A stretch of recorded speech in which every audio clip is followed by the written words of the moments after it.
आज हम तीसरी कहानी शुरू करते हैं, एक टोकरी भर मिट्टी। इसके लेखक कौन हैं? माधवराव सप्रे। और इसको किस वर्ष लिखा गया है? 1900 भी कहीं कहीं मिलता है और कहीं कहीं 1901 भी मिलता है। आप दोनों एनटीए अगर दोनों ऑप्शन देता है, दोनों में से कोई एक ऑप्शन देता है तो आप 1900 में भी लगा सकते हैं, 1901 में भी लगा सकते हैं, ठीक है। और इसको किस पत्रिका में लिखा गया है? छत्तीसगढ़ पत्रिका में। किसी श्रीमान जमींदार के महल के पास एक गरीब अनाथ विधवा की झोपड़ी थी। जमींदार साहब को अपने महल का अहाता उस झोपड़ी तक बढ़ाने की इच्छा हुई। विधवा से बहुतेरा कहा कि अपनी झोपड़ी हटा ले, पर वह तो कई जमाने से वहीं बसी थी। उसका प्रिय पति और इकलौता पुत्र भी उसी झोपड़ी में मर गया था। पतोहू भी एक 5 बरस की कन्या को छोड़कर चल बसी थी। अब यही उसकी पोती इस वृद्ध काल में एकमात्र आधार थी। जब उसे अपनी पूर्व स्थिति की याद आ जाती तो मारे दुख के फूट फूट रोने लगती थी। और जब से उसने श्रीमान पड़ोसी की इच्छा का हाल सुना, तब से वह मृतप्राय हो गई थी। उस झोपड़ी में उसका मन लग गया था कि बिना मरे वहाँ से वह निकलना नहीं चाहती थी। श्रीमान के सब प्रयत्न निष्फल हुए। तब वे अपनी जमींदारी चाल चलने लगे। बाल की खाल निकालने वाले वकीलों की थैली गरम कर उन्होंने अदालत से झोपड़ी पर अपना कब्जा करा लिया। विधवा को वहाँ से निकाल दिया। बेचारी अनाथ तो थी ही, पास पड़ोस में कहीं जाकर रहने लगी। एक दिन श्रीमान उस झोपड़ी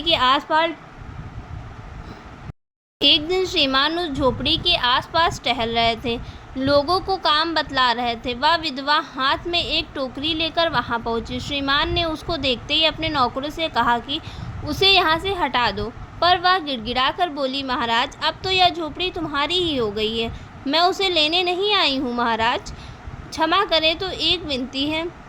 जमींदारी साहब के सिर हिलाने पर उसने कहा, जब से यह झोपड़ी छूटी है तब से मेरी पोती ने खाना पीना छोड़ दिया है। मैंने बहुत कुछ समझाया, पर वह एक नहीं मानती। यही कहा करती कि अपने घर चल, अपनी रोटी खाऊंगी, वहीं रोटी खाऊंगी। अब मैंने यह सोचा कि इस झोपड़ी में से एक टोकरी भर मिट्टी लेकर उसी का चूल्हा बनाकर रोटी पकाऊंगी। एक टोकरी भर मिट्टी लेकर वह क्या बनाएगी? चूल्हा। ये पूछा था एनटीए ने, और आगे भी इस तरह की क्वेश्चन पूछ सकता है। इससे भरोसा है कि वह रोटी खाने लगेगी। महाराज, कृपा करके आज्ञा दीजिए, इस टोकरी में मिट्टी ले जाऊं। श्रीमान ने आज्ञा दे दी। विधवा झोपड़ी के भीतर गई। वहां जाते ही उसे पुरानी बातों का स्मरण हुआ। उसकी आंखों से आंसू की धारा बहने लगी। अपने आंतरिक दुख को किसी तरह संभालकर उसने अपनी टोकरी मिट्टी से भर ली, हाथ से उठाकर बाहर ले आई। फिर हाथ जोड़कर श्रीमान से प्रार्थना करने लगी, महाराज, कृपा करके इस टोकरी को हाथ लगाइए, जिससे कि मैं उसे अपने सिर पर धर लूं। जमींदार साहब पहले तो बहुत नाराज हुए, पर जब वह बार बार हाथ जोड़ने लगी और पैरों पर गिरने लगी तो उसने मन में कुछ दया आ गई। फिर किसी नौकर से ना कहकर आप ही स्वयं टोकरी उठाने आगे बढ़े।